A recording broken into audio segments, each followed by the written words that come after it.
3 महीने पहले आपको ले चलूं, आपने कभी सोचा था कि इतने बड़े कंट्रोवर्सी के बाद इतनी कामयाबी मिल जाएगी, इतने बड़े सुपरस्टार बन जाएंगे, लोग सेल्फीज लेंगे, मीडिया वाले इंटरव्यूज के लिए पीछा नहीं छोड़ेंगे, एक स्टेज पे देखिए इतनी बड़ी भीड़ और इस समय करोड़ों लोग आपको टीवी पर, सोशल मीडिया पर देख रहे होंगे। 3 महीने पहले आशुतोष लगा था 3 महीने पहले? ये आदत थी, ये ग्रासरूट पर काम कर रहा था। माइक लगे बोलिए।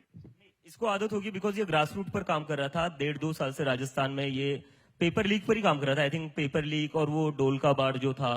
सो ये ग्रास रूट्स पर बना हुआ था। हाँ, लेकिन इतनी इतनी क्या नोटराइटी बोलूं या फेमस नाम बोलूं, ये सोचा था ऐसे 3 महीने में? ऑब्वियसली ये जिस तरह का प्लेटफॉर्म बना स्टार्टिंग में भी, जब क्योंकि मैं इसको जानता हूँ 6-7 सालों से, आई हैव नोन दीप के, तो जब ये प्लेटफॉर्म ब्लो अप हुआ, मैं देख रहा हूँ कि मैं इंस्टा का सीजेपी का अकाउंट रिफ्रेश कर रहा हूँ, 1 मिलियन फॉलोअर बढ़ गए हैं, फिर एक बार और रिफ्रेश कर रहा हूँ तो 1 मिलियन बढ़ गए हैं। तो वो 4 दिन में आई थिंक 20 मिलियन फॉलोअर्स के आसपास हम लोग हिट कर गए थे। तो इन ऑल ह्यूमिलिटी हम सबका ये मानना है कि अंडरलाइंग एक फ्रस्ट्रेशन थी लोगों में, जनता में एक अंडरलाइंग फ्रस्ट्रेशन बहुत ज्यादा थी कि ठीक है, मजाक मजाक में हमने एक सीजेपी का एक सटायरिकल पेज बनाया है, लेकिन एक्चुअली जनता फील कर रही है कि उन्हें कीड़े मकोड़ों की तरह ट्रीट किया गया है, और मजाक मजाक में ही सही वो इस प्लेटफॉर्म के आइडिया से रेजोनेट कर रहे हैं। तो वो फ्रस्ट्रेशन ही कहीं ना कहीं जंतर मंतर पर दिखी है, वही फ्रस्ट्रेशन आज जो स्कूल ठीक करो कैंपेन हम लोग कर रहे हैं उसमें दिख रही है। हम लोग फेसेस हैं, दीप के ऑब्वियसली इनिशिएटर है, एंड दीप के specially was the one who took the plunge कि मैं आके लड़ूंगा। हाँ, मैं इसी पे आ रहा था। थोड़ा बताइए शुरू कैसे हुआ, स्टार्ट कहाँ से हुआ? अभिजीत बताइए कहाँ से शुरू हुआ था। हम तो वही सुनते हैं ना, सीजीआई का एक कोट आया सौरभ के बारे में। एक्चुअली वही था कि सीजीआई को कोर्ट आया और मैं वर्कआउट करने चला गया था जिम में, बॉस्टन में। हाँ बोस्टन में। तो मैं जिम से आता और मैं शाम का टाइम था, मतलब दिन भर जॉब्स के लिए अप्लाई करो, डिग्री हो चुकी थी तो जॉब ढूंढ रहा था, जॉब्स के लिए अप्लाई करो दिन भर, शाम को जिम चले जाओ और रात को थोड़ा फीफा खेलो प्ले स्टेशन पर। तो मैं प्ले स्टेशन पर फीफा खेलने लग गया और उसके बीच में थोड़ा ब्रेक ले लिया, तो ट्विटर खोला मैंने और मैंने कमेंट देखा वहां पर। सीजीआई बोल रहे कि जो लोग क्रिटिसाइज करते रहते हैं, कुछ काम नहीं है इनको, सारे आलसी है, जॉब्स नहीं है। तो मैंने बोला ये कैसे, क्या बोल रहे हैं यार, ये तो चीफ जस्टिस ऑफ इंडिया है, कॉन्स्टिट्यूशन को तो आपको गार्ड करना है, कॉन्स्टिट्यूशन में फ्रीडम ऑफ एक्सप्रेशन दिया है, आप उसी के लिए लोगों को डिमीन कर रहे हो, इंसल्ट कर रहे हो। तो मैंने ऐसे ही लिख दिया कि what if all cockroaches come together, और उसके बाद मैं अपना वापस से फीफा खेलना शुरू कर दिया।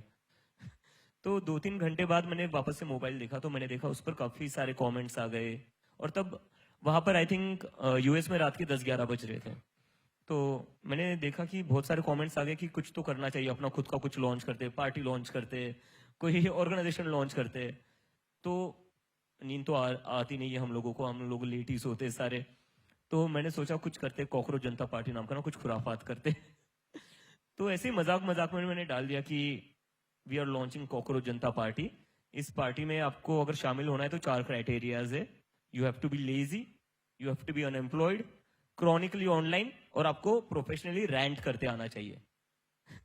जो वर्ड्स यूज किए गए थे डिमीन करने के लिए, एंड आई थिंक वो कहीं ना कहीं लोगों से क्लिक करे, बिकॉज लोग भी ह्यूमिलेटेड फील कर रहे होंगे। आपने ये ट्वीट कर दिया? हाँ, ये मैंने ट्वीट कर दिया था। ठीक है, फिर? और मतलब अगर मुझे पहले पता होता ना ये इतना बड़ा होने वाला है, तो मैं इसका जो मेंबरशिप फॉर्म था वो अपनी पर्सनल ईमेल आईडी से नहीं बनाता, मैं थोड़ा डोमेन खरीद लेता, सर्वर बना लेता। तो मैंने अपनी पर्सनल ईमेल आईडी से वो एक गूगल फॉर्म बना दिया। मैं भी आलसी हूं ना। तो और ग्राफिक्स बना लिया एआई से। तो वो मैंने लगा दिया चश्मे वाला कॉकरोच और कॉकरोच जनता पार्टी। वेबसाइट बनाया पहले? हाँ? पहले वेबसाइट बनाया? नहीं, वेबसाइट बना नहीं था अभी तक बस गूगल फॉर्म बना था। ठीक है, फिर? तो मैंने देखा कि मैंने पोस्ट कर दिया वो, और उसके बाद मैं देख रहा हूँ कि गूगल फॉर्म पर कुछ 1-2 घंटे में आ गए 5000 रजिस्ट्रेशन। मैं बोला ये क्या हो रहा है? तो 5000 रजिस्ट्रेशन देखकर मैं थोड़ा कंफ्यूज हो गया, लाइक ये क्या हो रहा है, क्योंकि मैं एक्सपेक्ट कर रहा था 200 आएंगे, 300 आएंगे, ट्विटर पर रीच ही कितनी मिलती है। लेकिन वो 5000 जब रजिस्ट्रेशन आए विद इन 2 आवर्स, तब मुझे लगा कि ये फैल चुका है। शायद किसी ने लिंक डाउनलोड करके, लिंक लेकर टेलीग्राम पर फैला दी हो, व्हाट्सएप पर फैला दी हो, आई डोंट नो। तो मुझे वहां पर लगा कि people are connecting with it. तो उसके बाद वो 5000 देखने के बाद मैं बोला अब करना क्या, मुझे तो आइडिया नहीं है अब इसका करना क्या। तो मैं सो गया। मैं सुबह उठकर देखता हूँ 12 घंटे के अंदर 50,000 लोगों ने रजिस्टर कर लिया। तो then I was like what the, यहाँ नहीं बोलूं। मुझे समझा करूं क्या मैं, 50,000 लोगों ने साइन अप कर लिया। I was clearly not prepared for it. अब ये लोग एक्सपेक्ट तो कुछ कर रहे होंगे। अच्छा, आप इन दोनों को पहले से जानते थे? हाँ, सौरभ को मैं ट्विटर और 1-2 बार मिले भी थे हम, और ट्विटर पर मैं सौरभ का काम फॉलो किया करता था, और आशुतोष के साथ तो मैंने आम आदमी पार्टी में पहले काम किया है, ओके। और आम आदमी पार्टी में ही करा है, कोई टेररिस्ट ऑर्गेनाइजेशन नहीं थी वो।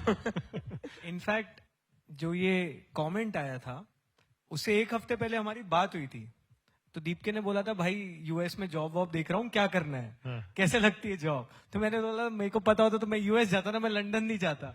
ये लिटरली हमारी एक हफ्ते पहले बात हुई है, क्योंकि हम लोगों के सिमिलर प्रोग्राम्स थे। मास्टर्स इसने पब्लिक रिलेशंस में किया था, मैंने पब्लिक पॉलिसी में किया था। तो कहाँ उस से तरह- किया था? मैंने एलएसी से किया था जी।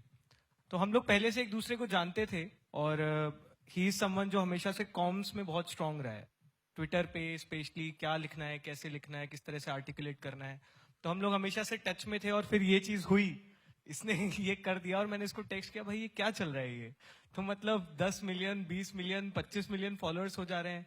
तो उसने बोला भाई मेरे को भी समझ में नहीं आ रहा है ये हो क्या रहा है। अच्छा, तो पहले आप दोनों बात कर रहे थे? नहीं, सबसे पहले पहले मेरी सबसे जो पहले बात उससे- हुई, हाँ, पहले सौरभ से I forgot बात that, I हुई। forgot that। पहले ये लोग टच क्योंकि में आए। इसकी सबसे ज्यादा फॉलोइंग तो इसकी थी ट्विटर पर, मेरे कुछ 10-15 हजार होंगे, इसके तो कुछ 80-90 हजार। तो मैंने ट्वीट तो कर दिया था, तो मैंने इसको डीएम कर दिया, और तब तक मुझे नहीं लगता उसके 2-3 महीने, मतलब we hadn't talk in between, क्योंकि बहुत टाइम हो चुका था बीच में बात करके, तो मुझे भी शर्म आ रही थी कि थोड़ा सीधा भेज भी रहा हो तो क्या यार ट्वीट एम्पलीफाई कर दे। तो मैंने इसको जस्ट बोला कि I just want to see how the people react to this idea, अगर हो सके तो तू इसको थोड़ा रिट्वीट कर दे, तेरी फॉलोइंग थोड़ी ज्यादा है। तब हमारी बात हुई थी। उसमें मैंने लिखा था कि come on folks, this is too good, sign up.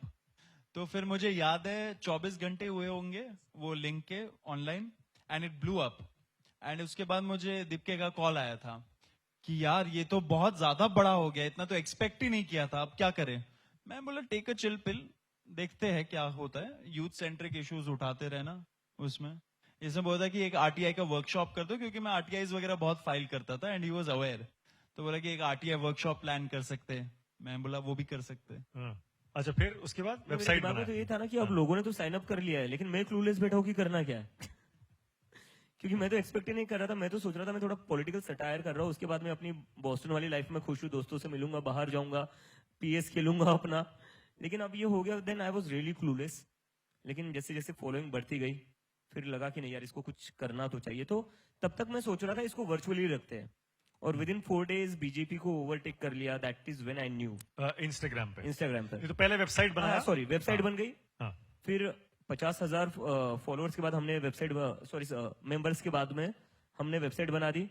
फिर बाद में देखा कि वो 1 लाख हो गया, 2 लाख हो गया, तो मुझे लगा अब तो सोशल मीडिया चैनल लॉन्च कर देना चाहिए अपना। तो मैंने मजाक मजाक में और एक सटायर कर दिया, CGP 2029 Insta, Twitter Twitter handle. Okay. हाँ, और उसके ऊपर बोल दिया ये हमारा इलेक्शन सिंबल होगा। ये पूरा सटायर था उस टाइम तक। ठीक है। और फिर बाद में लगा कि नहीं यार इंस्टाग्राम भी कर लेते, जबकि मुझे इंस्टाग्राम का ज्यादा आइडिया नहीं था, मेरे अपने ही 200 फॉलोअर्स थे, और वो भी वही थे जिनको मैं लाइफ में at some point of time मिला हो। सो ऐसा कुछ नहीं था कि मेरे इंस्टाग्राम पर, मुझे इंस्टाग्राम ज्यादा चलाना भी नहीं आता था। Twitter I was very good with Twitter, मुझे आता था। तो इंस्टाग्राम शुरू कर दिया, मुझे लग रहा था 10-15 हजार फॉलोअर्स आ जाएंगे।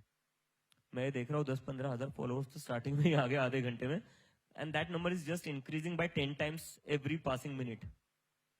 और 4 दिन में बीजेपी को ओवरटेक कर दिया। तो बोला ये क्या हो गया। तो क्लियरली समझ नहीं आ रहा था करना क्या है, इसलिए उसके बाद मैं थोड़ा कंफ्यूज था कि अब करना क्या है। Like I am not somebody who is very comfortable on camera. Photo खिंचाना भी मतलब ऑकवर्ड फील करता हूँ। तो ऐसा भी नहीं है कि मैं आज से- अभी तो नहीं लगता है। अभी नहीं, अभी आदत हो गई जंतर मंतर की वजह से। हाँ, बट स्टिल अभी भी कोई सेल्फी खींचने बोलेगा मैं थोड़ा ऑकवर्ड फील करता हूँ।